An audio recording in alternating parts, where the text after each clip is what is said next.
History से संबंधित महत्वपूर्ण सवाल। क्लाइव, बंगाल का पहला गवर्नर, प्लासी का युद्ध लड़ा, 1757 में बंगाल में दोहरा शासन लगाया, इन्होंने आत्महत्या कर ली थी इंग्लैंड में जाकर। वारेन हेस्टिंग आते हैं फिर। बंगाल का प्रथम गवर्नर जनरल, अरबी फारसी का विद्वान था, इन्हें न्यायिक सेवा का जनक कहा जाता है क्योंकि इन्होंने 1773 में रेगुलेटिंग एक्ट लाए थे, जिसके तहत 1774 में सुप्रीम कोर्ट की स्थापना की गई। इन्होंने कलकत्ता में सुप्रीम कोर्ट की स्थापना की थी। प्रथम जज थे एलिजा इन बेद। आज़ादी के बाद सुप्रीम कोर्ट के प्रथम जज बने थे हीरालाल चकानिया। वर्तमान में सुप्रीम कोर्ट के न्यायाधीश कौन हैं? संजीव खन्ना। भारत की प्रथम सुप्रीम कोर्ट की महिला न्यायाधीश का नाम फातिमा बीबी। महाराज नंद कुमार अभियोग लगा, नंद कुमार को फांसी दी गई। इसी को लेकर ब्रिटेन में वारेन हेस्टिंग पर महाअभियोग लगा। कानवालिस को सिविल सेवा का जनक कहा जाता है। प्रथम भारतीय सिविल सेवा अधिकारी सत्येंद्रनाथ टैगोर थे। कानवालिस को पुलिस का जनक भी कहा जाता है। स्थायी या इस्तेमारी बंदोबस्त 1793 के जनक है। इस्तेमारी बंदोबस्त जमींदारों के साथ खेती के कर से संबंधित था। इनकी समाधि गाजीपुर उत्तर प्रदेश में है। काशी की बहन गाजीपुर को कहा जाता है। यूपी में अफीम की फैक्ट्री गाजीपुर में है। तृतीय आंग्ल मैसूर युद्ध 1779 से 1792 में हुआ। परिणाम स्वरूप श्रीरंगपट्टनम की संधि हुई और 1792 में कांडवालिस और टीपू सुल्तान के बीच युद्ध हुआ था, जिसमें मैसूर क्षेत्र अंग्रेजों को सौंप दिया गया। वेलजली, भारत में सर्वप्रथम सहायक संधि के अंतर्गत हैदराबाद, मैसूर और तंजौर राज्य लिए। सबसे पहले हैदराबाद को जोता, फिर मैसूर को, अंत में तंजौर को। इसे आप याद रख सकते हैं HMT। वेलजली के समय चतुर्थ आंग्ल मैसूर युद्ध 1799 में हुआ, जिसमें टीपू सुल्तान की मृत्यु हो गई। प्रेस पर प्रतिबंध लगाने वाला प्रथम गवर्नर जनरल वेलजली था। वेलजली को बंगाल का शेर कहा जाता है। हेस्टिंग्स ने पिंडारियों का दमन किया था। हेस्टिंग ने मराठा संघ को समाप्त किया। हेस्टिंग के समय प्रथम आंग्ल नेपाल युद्ध 1814 से 16 में हुआ। प्रथम आंग्ल मराठा युद्ध 1817 से 1818 में हुआ। हेस्टिंग ने के समय रैयतवाड़ी या काश्तकारी बंदोबस्त में किसानों से कर लिया जाता था। फिर आते हैं विलियम बेंटिंग को भारत का प्रथम गवर्नर जनरल कहा जाता है। विलियम बेंटिंग ने सती प्रथा को अंत 1829 में नियम 17 की सहायता से किया। राजा राममोहन राय की सहायता से किया। बंगाल में किया था। पूरे भारत में सती प्रथा का अंत 1833 में किया। ठगी प्रथा का अंत स्लीमैन की सहायता से किया। आंग्ल प्राच्य पाश्चात्य विवाद का अंत मैकाले की सहायता से किया। भारत में प्रथम मेडिकल कॉलेज कलकत्ता में स्थापित किया। नरबली का अंत भारत में सर्वप्रथम किया। सरकारी सेवाओं में भेदपूर्ण नीति को समाप्त करने की घोषणा विलियम बेंटिंग ने की। चार्ल्स मेटकॉफ को प्रेस का मुक्तिदाता या समाचार पत्रों का मुक्तिदाता कहा जाता है। भारत में कागज के रुपए का प्रचलन इन्हीं के काल में हुआ था। चांदी का नोट शेरशाह सूरी द्वारा चलाया गया था। फिर आते हैं डलहौजी। 1848 से 1856 में डलहौजी ने सर्वप्रथम रेल डाक तार व्यवस्था शुरू की थी। व्ययगत के सिद्धांत की नीति का हड़प नीति भारत में लाए थे, जिसके अंतर्गत सबसे पहले सतारा, जैतपुर, संबल, बघाट, राजू हड़प्पा 1854 में वुड डिस्पैच लाए। इसमें स्त्री शिक्षा पर बहुत ज़्यादा जोर दिया गया। शिक्षा का मैग्ना कार्टा वुड डिस्पैच को कहा जाता है। 1854 में रुड़की इंजीनियरिंग कॉलेज की स्थापना की थी। राजधानी परिवर्तन कर कलकत्ता से शिमला ले गए थे। सार्वजनिक निर्माण विभाग की स्थापना की थी। कैनिन 1856 में विधवा पुनर्विवाह अधिनियम लाए थे। 1857 में प्रथम स्वतंत्रता संग्राम इन्हीं के काल में हुआ था।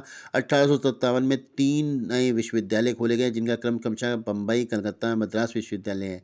भारत के प्रथम वायसराय कैनिन है। कैनिन के समय IPC भारतीय दंड संहिता आया था। भारतीय उच्च न्यायालय की स्थापना भारत परिषद अधिनियम 1861 के अंतर्गत कलकत्ता, बम्बई व मद्रास में हुई।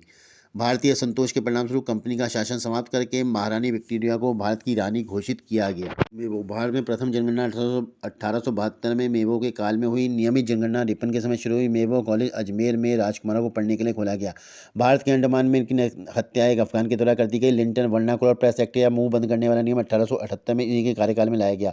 1877 में प्रथम दिल्ली दरबार लगाया गया, जिसमें रानी विक्टोरिया को कैसर हिंद की उपाधि दी गई। लिंटन ही भारत में सर्वप्रथम इंडियन आर्म्स एक्ट लाए थे। रिपन, भारत का सबसे लोकप्रिय गवर्नर रिपन को गोपाल कृष्ण गोखले के द्वारा कहा गया। भारत में सर्वप्रथम नियमित जनगणना 1881 में रिपन के समय हुई थी। वर्नाकुलर प्रेस एक्ट को रिपन के द्वारा समाप्त कर लिया गया। इल्बर्ट बिल विवाद तथा कारखाना अधिनियम 1881 में रिपन के समय आया है। स्थानीय शासन, पंचायती व्यवस्था, नगरपालिका व्यवस्था के जनक रिपन को कहा जाता है। शेयर बाजार प्रथम बार रिपन के समय प्रस्तावित किया गया था। स्कूल शिक्षा हेतु हंटर आयोग 1882 में। भारतीय शिक्षा आयोग रिपन के समय। कर्जन, भारतीय विश्वविद्यालय अधिनियम 1904 में कर्जन के समय आया। कर्जन ने 16 अक्टूबर 1905 में बंगाल का विभाजन भंग किया। रेलवे बोर्ड, पुलिस आयोग, अकाल आयोग, सिंचाई विभाग का गठन, पुरातत्व सर्वेक्षण विभाग का गठन कर्जन के समय हुआ। प्राचीन स्मारक परीक्षण अधिनियम कर्जन के समय आया। फिर आते हैं हार्डिंग द्वितीय 1910 से 1916 में। दूसरा दिल्ली दरबार 1911 में ब्रिटिश राजकुमार जॉर्ज पंचम में राजकुमारी मैरी की स्वागत में लगाया गया। बंगाल का विभाजन भंग 1911 में रद्द कर दिया गया। हार्डिंग द्वितीय के समय भारत की राजधानी कलकत्ता से दिल्ली 1911 में घोषणा कर दी गई तथा 1912 में भारत की राजधानी कलकत्ता से दिल्ली कर दी गई। हार्डिंग द्वितीय के ऊपर 1912 में बम फेंका गया था, जिसे दिल्ली बम कांड के नाम से जाना जाता है। हार्डिंग द्वितीय के कार्यकाल में ही 4 अगस्त 1914 को प्रथम विश्व युद्ध शुरू हुआ। महात्मा गांधी 9 जनवरी 1915 को दक्षिण अफ्रीका से भारत इन्हीं के कार्यकाल में लौटे थे। फिर आते हैं इरविन, 1926 से 1931 में इनका कार्यकाल है। राष्ट्रपति भवन में रहने वाले भारत के प्रथम गवर्नर जनरल थे। साइमन कमीशन की नियुक्ति 1927 में और भारत में आगमन इन्हीं के कार्यकाल में हुआ था। नेहरू रिपोर्ट 1928 में आई, जिसे मोतीलाल नेहरू ने प्रस्तुत किया। शारदा विधेयक अधिनियम 1929 में आया था। इस अधिनियम में बाल विवाह निरोध के नाम से जाना जाता है। इस अधिनियम में शादी करने की लड़कियों की उम्र 14 साल तथा लड़कों की 18 साल निर्धारित की गई थी। गांधी इरविन समझौता 1931 में किया गया था। माउंटबेटन भारत के अंतिम गवर्नर जनरल या स्वतंत्र भारत के प्रथम अंग्रेज गवर्नर जनरल। स्वतंत्र भारत के प्रथम और अंतिम गवर्नर जनरल थे सी राजगोपालाचारी। अन्य महत्वपूर्ण गवर्नर जनरल कौन कौन से थे? प्रथम स्वतंत्रता संग्राम के समय भारत के गवर्नर जनरल कैनिंग थे। भारतीय राष्ट्रीय कांग्रेस की स्थापना के समय भारत के गवर्नर जनरल डफरिन थे। जलियांवाला बाग हत्याकांड के समय भारत के गवर्नर जनरल जेम्स बोल्ट थे। भारत छोड़ो आंदोलन के समय भारत के गवर्नर जनरल लिन लिथगो थे। भारत की स्वतंत्रता के समय भारत के गवर्नर जनरल माउंटबेटन थे। ब्रिटेन के प्रधानमंत्री कौन कौन थे? प्रथम स्वतंत्रता संग्राम के समय ब्रिटेन के प्रधानमंत्री पाम स्टॉन थे। गोलमेज सम्मेलन के समय ब्रिटेन के प्रधानमंत्री आर मैकडोनाल्ड थे। भारत छोड़ो आंदोलन के समय ब्रिटेन के प्रधानमंत्री विंस्टन चर्चिल थे। भारत की आज़ादी के समय ब्रिटेन के प्रधानमंत्री एटली थे। 1857 के क्रांति या विद्रोह, भारतीय इसे राष्ट्रीय विद्रोह मानते हैं, परंतु अंग्रेज इसे सिपाही विद्रोह मानते हैं। आर सी मजूमदार एकमात्र इतिहासकार थे जो 1857 के विद्रोह या क्रांति को सिपाही विद्रोह मानते थे। ग्रेट रिबेलियन पुस्तक के लेखक अशोक मेहता ने भी इसे राष्ट्रीय विद्रोह बताया है। ग्रेट रिबेलियन पुस्तक के लेखक अशोक मेहता ने इसे राष्ट्रीय विद्रोह बताया है। दिल्ली में नेता कौन थे? बहादुर शाह जफर, झांसी की रानी लक्ष्मीबाई, लखनऊ की बेगम हजरत महल, कानपुर की नाना साहब और तात्या टोपे, बिहार जगदीशपुर से कुंवर सिंह एवं अमर सिंह, पटना से पीर अली, बरेली से खान बहादुर खां, उड़ीसा से सुरेंद्र साई व उज्जवल साई, फैजाबाद से मौलवी अहमद उल्ला शाह, इलाहाबाद से लियाकत अली। 1857 के विद्रोह के कारण क्या थे? डलहौजी का दिल्ली के शासक से कहा गया कि आप लाल किला छोड़ दीजिए। डलहौजी की हड़प नीति और गोद प्रथा पर रोक लगा दी गई। दक्षिण भारतीय राजाओं की उपाधियों का अंत कर दिया गया। अंग्रेजों का दुधारू गाय अवध राज्य था, जिसे अंग्रेजों ने 1856 में कुशासन के आधार पर हड़प लिया। सती प्रथा का अंत कर दिया गया। धार्मिक स्थलों की जमीनों को हड़पा और टैक्स लागू किया जाने लगा। 1850 में लेक्स लॉकी एक्ट लागू किया गया, जिसके अनुसार हिंदू से ईसाई बनने पर ही पिता की संपत्ति मिलेगी। 1813 के चार्टर एक्ट में ईसाई मशीनरियों को भारत में धर्म प्रचार करने की अनुमति मिल गई। सैनिक असंतोष का प्रमुख कारण कारतूस में चर्बी लगा होना था, जिसके अंतर्गत पुरानी राइफल ब्राउन बेंस की जगह नई राइफल न्यू इनफील्ड राइफल थी, जिसमें कारतूस चलाने से पहले चर्बी को मुंह से हटाना पड़ता था। 1857 के विद्रोह का प्रारंभ स्थान व उसके प्रमुख नेतृत्वकर्ता कौन कौन थे? सबसे पहले विद्रोह बंगाल का विद्रोह हुआ। बंगाल में 3 प्रमुख स्थानों पर विद्रोह हुआ था: दमदम, बहरामपुर और बैरकपुर में। बैरकपुर में 34वीं रेजिमेंट के सिपाही मंगल पांडे होते हैं। मंगल पांडे का निवास स्थान बलिया यूपी में है। मंगल पांडे का कथन था कि धर्म के लिए, विजय के लिए विद्रोह में उतर पड़ो। मंगल पांडे ने बाघ नामक अंग्रेज को गोली मारी थी। 1857 का विद्रोह बंगाल में मार्च 1857 में दमदम पश्चिम बंगाल में पहली बार हुआ, जो सैनिक विद्रोह था, लेकिन जनता का विद्रोह सर्वप्रथम 10 मई 1857 को मेरठ में हुआ। इसलिए इतिहासकारों द्वारा प्रथम विद्रोह मेरठ में माना जाता है। यही कारण है कि मेरठ को क्रांति नगरी के नाम से आज भी जाना जाता है। 10 मई 1857 में मेरठ में विद्रोह शुरू होता है, परंतु मेरठ से दिल्ली 12 मई 1857 में पहुंचता है। प्रथम विद्रोह मेरठ में शुरू होने के कारण मेरठ को क्रांति नगरी के नाम से जाना जाता है। मेरठ में यह जनता का विद्रोह हुआ था, परंतु बैरकपुर बंगाल में प्रथम सैनिक विद्रोह हुआ था, दिल्ली का विद्रोह। 12 मई 1857 को दिल्ली में विद्रोह आरंभ होता है, परंतु सैनिकों ने अपना नेता बहादुर शाह जफर द्वितीय को घोषित कर दिया। इन्हें शहनशाह हिंदुस्तान की उपाधि देते हैं। दिल्ली में विद्रोह का नेतृत्व करता बहादुर शाह द्वितीय जफर थे। दिल्ली के विद्रोह का दमन करता हडसन था। बहादुर शाह द्वितीय जफर नाम से कविता लिखा करते थे। अंग्रेजों ने बहादुर शाह द्वितीय जफर को रंगून बर्मा देश के मॉडले जेल में बंदी बनाकर रखा था। वहीं इनकी मृत्यु हो जाती है। इनके विषय में कहा जाता है कि प्रथम शासक जो देश में 2 गज जमीन में दफन होने की ख्वाहिश होते हुए मृत्यु को प्राप्त हुआ। दिल्ली के विद्रोह में इलाही बख्श अंग्रेजों का गुप्तचर था। दिल्ली के विद्रोह में मिर्जा गालिब शायरी के अंदाज में विद्रोह प्रदर्शित करते थे। मिर्जा गालिब का जन्म स्थान आगरा में था। लखनऊ का विद्रोह 30 मई 1857 को लखनऊ में विद्रोह आरंभ होता है। लखनऊ में विद्रोह का नेतृत्व करता बेगम हजरत महल होती है। लखनऊ में विद्रोह का अंग्रेज दमनकर्ता कैंपवेल था। बेगम हजरत महल बाद में नेपाल पलायित कर गई थी।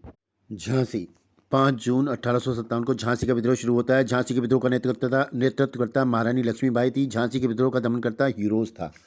महारानी लक्ष्मीबाई का अन्य नाम मनु छबीली मणिकर्णिका था, जो वाराणसी के राजा की पुत्री थी। झांसी के राजा गंगाधर राव थे। इनकी मृत्यु के पश्चात शासिका लक्ष्मीबाई बनती हैं। महारानी लक्ष्मीबाई के दत्तक पुत्र का नाम दामोदर राव था। हीरोज का कथन था कि भारतीय क्रांतिकारियों में अकेली मर्द रानी लक्ष्मीबाई थी। कानपुर विदुर में विद्रोह का नेतृत्व करता नाना साहब और तात्या टोपे थे। कानपुर में विद्रोह का कारण नाना साहब का अंग्रेजों ने पेंशन बंद कर दी थी। कानपुर में दो घटनाएं बहुत महत्वपूर्ण थी। विद्रोहियों द्वारा सत्ती चौरा में अंग्रेज अधिकारी सर व्यू व्हीलर को जिंदा जला दिया गया था। विद्रोहियों द्वारा बीवीगढ़ में अंग्रेजों के बच्चे व महिलाओं को बंदी बना लिया गया था। नाना साहब का वास्तविक नाम घोटू पंडित था। वह तात्या टोपे का वास्तविक नाम रामचंद्र पांडुरंग था। नाना साहब इस घटना के बाद नेपाल जाकर छिप जाते हैं, वहीं उनकी मृत्यु हो जाती है। तात्या साहब को अंग्रेजों द्वारा फांसी दे दी जाती है। फैजाबाद में विद्रोह का नेतृत्व करता मौलवी अहमदुल्ला शाह थे। फैजाबाद में विद्रोह का अंग्रेज दमन करता कैंपबेल थे। मौलवी अहमदुल्ला शाह ने इस विद्रोह में जिहाद का नारा दिया था। मौलवी अहमदुल्ला शाह को गिरफ्तार करने के लिए 50,000 रुपये का नगद इनाम अंग्रेजों द्वारा देने की घोषणा की गई थी। इलाहाबाद में विद्रोह का नेतृत्व करता मौलवी लियाकत अली थे। इलाहाबाद में विद्रोह का अंग्रेज दमन करता नील थे। इस विद्रोह में अंग्रेजों ने अत्यधिक क्रूरता का परिचय दिया था। बिहार में विद्रोह का केंद्र जगदीशपुर था। बिहार में विद्रोह का दमन करता नेतृत्व करता कुंवर सिंह अमर सिंह थे। बिहार में विद्रोह का अंग्रेज दमन करता विंसेंट टेलर और आमरकूट थे। 1857 विद्रोह में बिहार के कुंवर सिंह को गोली लगी और झंडे के नीचे वे शहीद हो गए। विद्रोह की सफलता के क्या कारण थे? कश्मीर, ग्वालियर, भोपाल, हैदराबाद रियासतों ने साथ नहीं दिया। 1800 विद्रोह के परिणामस्वरूप महत्वपूर्ण तथ्य: महारानी विक्टोरिया भारत की शासिका बनती है। मुगल साम्राज्य का शासन समाप्त कर दिया जाता है। विद्रोह के कारणों को जानने के लिए महारानी विक्टोरिया द्वारा घोषणा पत्र को 1 नवंबर 1858 को मिंटो पार्क में इलाहाबाद में कैनिंग के द्वारा पढ़ा गया, जिसे रानी के एक्ट के नाम से जाना जाता है। 1857 के प्रथम स्वतंत्रता संग्राम के बाद ब्रिटिश सरकार ने सैन्य व्यवस्था में परिवर्तन आने के लिए जोनाथन पील की अध्यक्षता में पील आयोग की स्थापना 1857 में की थी। पील आयोग अपनी रिपोर्ट 1858 में देता है। भारत के वायसराय कैनिन बनते हैं। डलहौजी द्वारा बनाई गई व्ययगत नीति या हड़प नीति को समाप्त कर दिया जाता है। भारतीय सैनिकों से तोपखाना पूरी तरह से यूरोपियन सैनिकों के नियंत्रण में कर दिया जाता है। पहले भारतीय सैनिकों और यूरोपियन सैनिकों का अनुपात 1:5 था, जो कि 1:2 कर दिया जाता है।